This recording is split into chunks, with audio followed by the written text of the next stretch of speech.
James Wilson, an Iraq war veteran, lost his leg and his faith in himself, descending into a life in an old pickup truck. Trevor Bailey, a labourer with a leaking apartment, barely made ends meet. Their meeting in November 2023 marked the start of something greater. Hi everyone, welcome to Life Unveiled. Let's get started. Trevor was walking home from a warehouse shift in the rain, with $10 in his pocket, his last bit of cash until payday.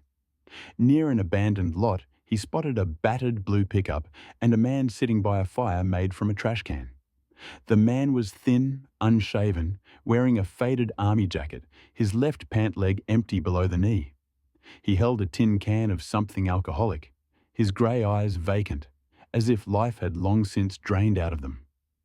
Trevor could have kept walking, but something, perhaps the tremble in the man's fingers or the shadow of pain on his face, made him stop.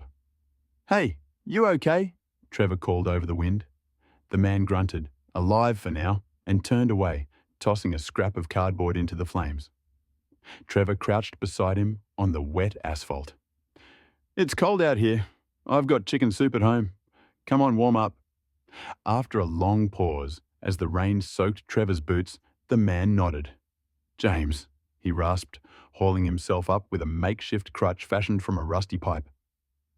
They reached Trevor's apartment, cramped, smelling of dampness and old carpets, but warm from a humming radiator in the corner.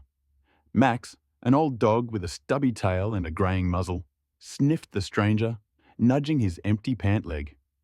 Trevor set out a bowl of chicken soup, a slice of bread, and a mug of tea scented with mint from a cheap bag.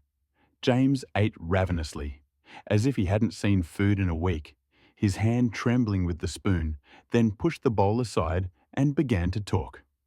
He was born in Lancaster, Pennsylvania, the eldest of 3 kids.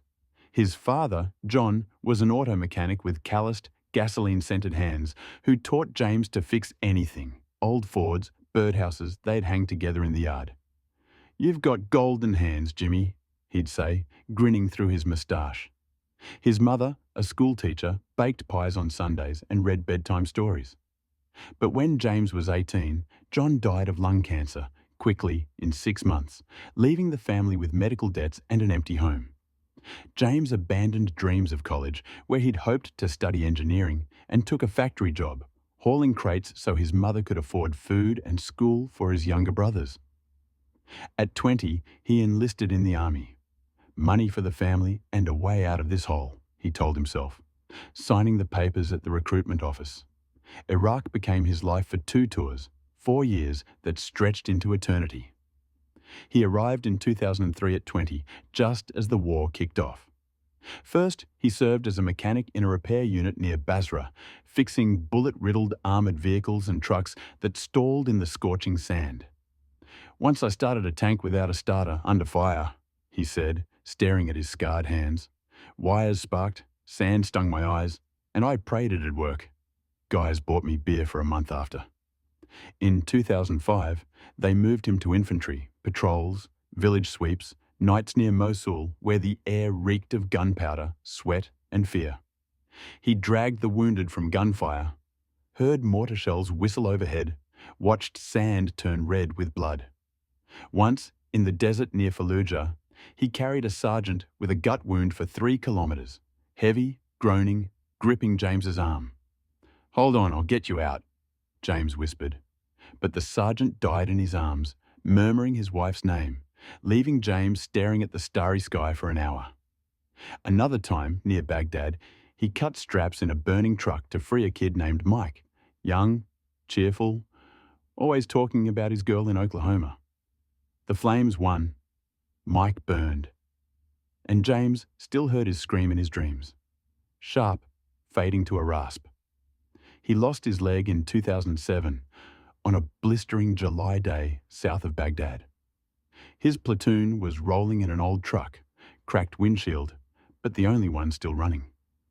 They were heading back from patrol, the sun so hot it blurred his vision, the guys in the back joking about cold beer they didn't have. James was driving when the road erupted beneath them. A roadside bomb, hidden in the sand by some faceless enemy. "I heard a pop, then heat, like the sun crashed into me," he said, clenching his fists until his knuckles whitened.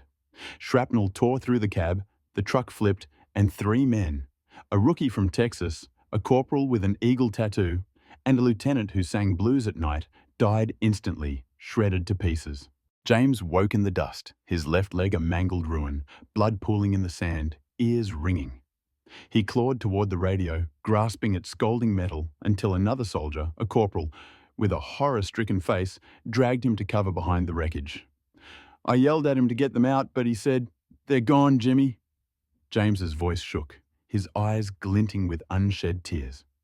In the hospital, they amputated what was left, gave him a prosthetic, a Purple Heart, and a ticket home. But the nightmares stayed. Mike, the sergeant, the nameless rookie haunting him nightly, blaming him for surviving. Home fell apart. He couldn't find work. Who needs a one-legged guy who screams at night and wakes up soaked? The disability pension was pitiful, barely covering food, and friends who'd promised letters faded into their own lives. He drifted between cities, landing in Philadelphia in that old pickup, with cheap whiskey as his only comfort. It dulled their voices, but not forever, he finished, staring into the empty mug. Trevor listened in silence, the lamp casting shadows across his face. "Stay the night," he said softly. "The couch is old, but it'll do." James started to protest, but exhaustion dropped him onto the worn cushions. Morning came, and Trevor left for a gig, scribbling a note. "Coffee's on the stove, food's in the fridge. Back by 6. When he returned, the dishes were clean, and the bathroom faucet, leaking for a year, was fixed. "Hands still remember?" James smirked, cradling a mug of cold coffee. James stayed a week, then a month. He fixed everything in the apartment, the wobbly table, a radio now crackling with jazz, even patched the roof with scavenged tar paper. Trevor shared his food, though his budget groaned. He'd grown up in a Philadelphia suburb where his cashier mum raised him and his sister alone after their dad ran off with a neighbour, leaving them penniless. He'd worked construction, auto shops, but by 35 the shop closed and he scraped by with odd jobs. Warehouse loader, night janitor. Money just covered rent and Max's kibble, but he didn't complain. Once, he gave James his last $20 for a prosthetic strap. The old one had torn, chafing James's leg raw. Trevor ate bread and water for 3 days, shrugging off neighbours' whispers about that bum with, "He's a person, like me." Over dinner, potatoes and canned stew, James shared more. About his first night in Iraq, when a sandstorm pinned them down, and he fixed a generator in howling wind to keep the platoon lit. His fingers froze, but he got it done. About Sam, a skinny, freckled kid who played harmonica by the fire until a mortar barrage took him. James pulled the battered instrument from his jacket, ran a finger over it, and fell silent. About carving a shard from his hand with a knife near Baghdad to save a wounded corporal. Blood poured, but I got him out, even if he died an hour later. He showed his palms, scarred and rough.